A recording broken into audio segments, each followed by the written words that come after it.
The uncle, who had been a carpenter for most of his life, finally saw his daughter getting married. He excitedly said he must create an exquisite gift for his daughter.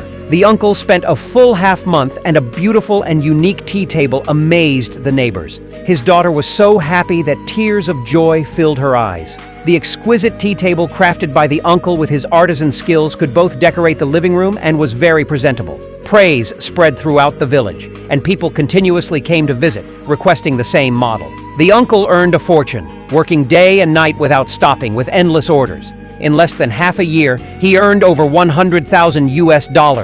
Come and see how the uncle conquered the villagers from all the surrounding villages.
When you see this step, this exquisite tea table is complete. Although the video is only a few minutes long, but in fact, this uncle spent 7,746 hours to complete this task. So, everyone should encourage the craftsman. Your support is the motivation for our creation. Thank you very much. Can you evaluate this tea table? If the full score is 100 points, how many points would you give it? Welcome to the comment section. See you next time.